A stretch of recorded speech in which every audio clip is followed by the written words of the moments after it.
How to create StuDocu account.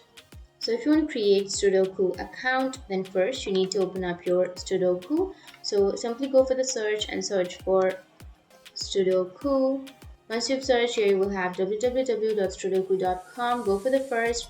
It will take you to the website. Go for the sign in, which is on the upper right, and then here you can simply go for register with email. And you need to enter your first name and the last name and the email address, password. So make sure to create a strong password. And once you enter the information, go for register for free. And here you need to enter the university, in which university you are studying. Choose the year in which you have started studying and click on continue. And that's it. You have created your account. Go for the done, which is here on the bottom. And what you need to do is you just need to confirm, or you just need to verify. Go for the email, which is here on the upper right. And under your email, you will have this StuDocu. So click on confirm email address. And that's it. Your email address has been successfully added.